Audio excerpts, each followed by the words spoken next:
नमस्कार, Rajasthan news today में आपका स्वागत है और हम आपके लिए लेके आए हैं राजस्थान की बहुत ही इंपॉर्टेंट खबरें। और इस चैनल पर हम आपको राजस्थान की छोटी से बड़ी योजनाओं की जानकारी देते हैं जो आपके बहुत काम की होती है और आपकी जानकारी को बढ़ाती है। तो देख लेते हैं आज की पहली खबर।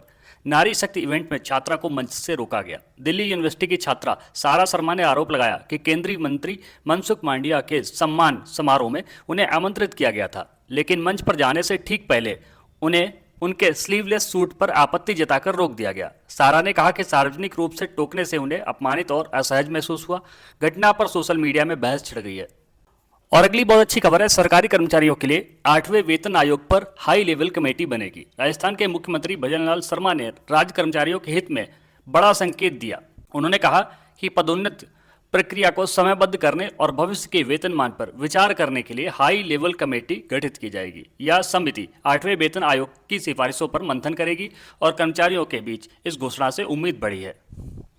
और अगली खबर देख लेते हैं, राजस्थान में मौसम के दो रंग दिखेंगे। 17 और 18 अप्रैल को राजस्थान में मौसम के दो विपरीत रूपों में नजर आने की संभावना है। पूर्वी राजस्थान के कई हिस्सों में बारिश, आंधी और बादल छाने की संभावना है। वहीं पश्चिमी राजस्थान में तापमान 43 डिग्री सेल्सियस तक पहुंच सकता है और हीट वेव का असर रहेगा। मौसम विभाग ने लोगों को सतर्क रहने की सलाह दी है। और आइए अगली खबर देखते हैं। एआई से बनी 2900 नामों की सूची पर विवाद। राजस्थान शिक्षा विभाग द्वारा बच्चों के नाम सुधारने के लिए जारी 2900 नामों की सूची विवादों में घिर गई है। सूची में कई गलत शब्द, हास्यास्पद नाम और जेंडर संबंधित त्रुटियां सामने आई हैं। भयंकर, मक्खी, अहंकार जैसे नाम देखकर लोग हैरान हैं। विवाद बढ़ने पर विभाग बैकफुट पर आ गया है। और अगली खबर बहुत अच्छी है, किसानों के लिए बीडीएस 17 गांवों को विकसित कर लौटाएगा भूमि। भरतपुर विकास प्राधिकरण ने आगरा बीकानेर हाईवे से जुड़े 17 राजस्व गांवों की जमीन पर बिक्री की रोक लगा दी है।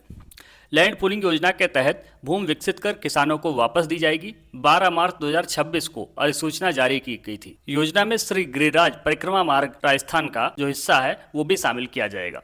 और अगली इंपॉर्टेंट खबर देख लेते हैं। सोलर निवेशकों को 7 साल बिजली शुल्क में छूट। राजस्थान हाईकोर्ट ने सौर ऊर्जा निवेशकों को बड़ी राहत दी है। कोर्ट ने कहा कि 10 मई 2022 से पहले स्थापित कैप्टिव और रूफटॉप सोलर प्लांट्स को 7 साल तक बिजली शुल्क में पूरी छूट मिलेगी। अदालत ने सरकार को नीति बदलने पर फटकार लगाते हुए निवेशकों का भरोसा कायम रखने की बात कही। अगली खबर आप सभी को सावधान करने वाली है। नकली घी फैक्ट्री का भंडाफोड़। पाली जिले के सुमेरपुर में पुलिस ने नकली घी के बड़े रैकेट का खुलासा किया है। पाम ऑयल और केमिकल घी से तैयार कर उसे सरस, अमूल और कृष्णा जैसे ब्रांडेड पैक में भरकर बेचा जा रहा था। 8 घंटे चली कार्रवाई में भारी मात्रा में नकली घी, मशीनरी और पैकिंग सामग्री जब्त की गई है।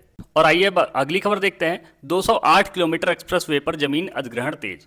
कोटपुतली से किशनगढ़ तक प्रस्तावित 208 किलोमीटर लंबे ग्रीनफील्ड एक्सप्रेसवे प्रोजेक्ट की प्रक्रिया तेज हो गई है। करीब 6000 करोड़ रुपए की इस परियोजना के लिए प्रशासन किसानों की आपत्तियां और सुझाव सुनने हेतु जन सुनवाई करेगा। प्रभावित क्षेत्रों में हलचल बढ़ गई है और किसान मुआवजे को लेकर सजग हैं। और आइए अगली इंपॉर्टेंट खबर देखते हैं। छात्रों के लिए 11वीं के छात्रों के लिए नया विषय चयन नियम। राजस्थान शिक्षा विभाग ने 11वीं कक्षा के विद्यार्थियों के लिए बड़ा बदलाव किया है। अब छात्र 3 ऐच्छिक विषयों के अलावा चौथा ऐच्छिक विषय भी चुन सकेंगे। यह व्यवस्था सीबीएसई की तर्ज पर लागू की गई है। इसका उद्देश्य विद्यार्थियों की रुचि बढ़ाना और उन्हें रोजगार परक शिक्षा से जोड़ना है। और अगली खबर आ रही है किसानों के लिए। खाद वितरण में गड़बड़ी पर सख्त कार्रवाई। भीलवाड़ा में खरीफ सीजन से पहले प्रशासन अलर्ट मोड पर है। मक्का और कपास की बुवाई बढ़ने के साथ खाद की मांग भी बढ़ेगी। जिला कलेक्टर जसमीत सिंह संधू ने अधिकारियों को निर्देश दिए हैं कि कालाबाजारी या अनियमितता मिलने पर संबंधित विक्रेता का लाइसेंस तुरंत निलंबित किया जाए। और आइए अगली इंपॉर्टेंट खबर देख लेते हैं जो बहुत अच्छी आ रही है। आईआईटी जोधपुर ने बनाई नई बैटरी तकनीक। आईआईटी जोधपुर के वैज्ञानिकों ने एक ऐसी तकनीक विकसित की है जिससे बैटरी सूरज की रोशनी से सीधे चार्ज हो सकेगी।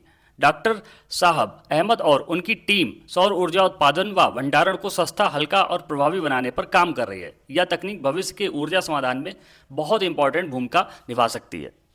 और अगली बहुत अच्छी खबर आ रही है। भर्ती परीक्षा में धार्मिक प्रतीकों पर राहत। राजस्थान में कृषि पर्यवेक्षक भर्ती परीक्षा 2026 के अभ्यर्थियों को राहत मिली है। अब सादा कलावा, जनेऊ और रुद्राक्ष जैसे धार्मिक प्रतीक पहनकर परीक्षा केंद्र में प्रवेश दिया जा सकेगा। परीक्षा शनिवार को 38 जिलों के 580 केंद्रों पर होगी, जिसमें करीब 1.82 लाख विद्यार्थी शामिल होंगे। और अगली खबर आइए देखते हैं। राजस्थान पुलिस का 77वां स्थापना दिवस। जयपुर स्थित राजस्थान पुलिस अकादमी में राज्य स्तरीय समारोह के साथ पुलिस का 77वां स्थापना दिवस मनाया गया। मुख्यमंत्री भजनलाल शर्मा मुख्य अतिथि के रूप में रहे। उन्होंने शहीद स्मारक पर श्रद्धांजलि दी, परेड की सलामी ली और पेंशनर डिजिटल पोर्टल लॉन्च किया। समारोह में पुलिस बल की उपलब्धियों को सराहा गया। और वहीं राजस्थान पुलिस स्थापना दिवस पर सम्मान समारोह भी हुआ।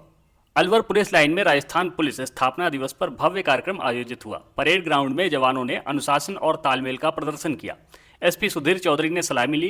कार्यक्रम का भावुक क्षण तब आया जब शहीद पुलिसकर्मियों की वीरांगनाओं और उत्कृष्ट सेवा देने वाले जवानों को सम्मानित किया गया। और अगली खबर राजस्थान वासियों के लिए बहुत अच्छी आ रही है। दौसा में बनेगा सावरिया सेठ का मंदिर। दौसा जिले के लालसोट में सावरिया सेठ का भव्य मंदिर बनने जा रहा है। यह मंदिर जिला प्रशासन के पास करीब 1000 वर्ग गज भूमि पर बनेगा। निर्माण कार्य के लिए 24 अप्रैल को भूमि पूजन होगा। मंदिर निर्माण समिति ने बताया कि पूरा प्रोजेक्ट जन सहयोग से तैयार किया जाएगा। और अगली खबर हैरान और सावधान करने वाली आ रही है। जयपुर में नकली दवा का अलर्ट जारी किया गया है। जयपुर में औषधि नियंत्रण विभाग ने नकली और अमानक दवा को लेकर अलर्ट जारी किया है। जांच में कई ऐसी मेडिसिन हैं जिनको गुणवत्ता मानकों पर फेल पाया गया। लोगों से अपील की गई है कि यदि यह दवा इस्तेमाल कर रहे हैं तो तुरंत जांच कर लें। और ये दवाएं हमने आपके स्क्रीन पर लिख दी हैं। और अगली बहुत सुकून देने वाली खबर आ रही है। जयपुर दिल्ली हाईवे होगा toll free. NHAI Jaipur Delhi highway को टोल बूथ फ्री कॉरिडोर में बदलने की तैयारी कर रहा है। नई व्यवस्था में सेंसर और कैमरों से टैक्स लगेगा, जिससे टोल प्लाजा पर रुकना नहीं पड़ेगा। यदि फास्टैग में बैलेंस नहीं हुआ तो वाहन ब्लैकलिस्ट किया जा सकता है। इससे जाम की समस्या कम हो जाएगी। और अगली खबर देखते हैं। विश्व बैंक से राजस्थान को 2000 करोड़ रुपए मिल जाएंगे। विश्व बैंक ने राजस्थान राजमार्ग आधुनिकीकरण परियोजना के लिए $225 मिलियन यानी करीब 2000 करोड़ रुपए मंजूर किए हैं। इस राशि से राज्य के लगभग 800 किलोमीटर हाईवे अपग्रेड होंगे। परियोजना का उद्देश्य सड़कों को आधुनिक, सुरक्षित और अधिक सक्षम बनाना है, जिससे परिवहन व्यवस्था बेहतर हो जाएगी। तो ये थी राजस्थान की बहुत इंपॉर्टेंट खबरें। और अंत में आपसे अनुरोध है कि अगर इस चैनल पे नए हैं तो चैनल को सब्सक्राइब कर लीजिए, जिससे हमें भी प्रोत्साहन मिलेगा। और बाकी इस चैनल पे अपना प्यार भरा लाइक और कमेंट करना मत भूलिएगा। हमें ये भी बताइएगा कि आप किस शहर से हमारी खबरों को देखते हैं। और अंत में यही कहूँगा कि पूरा वीडियो देखने के लिए बहुत बहुत धन्यवाद। आपका समय शुभ हो।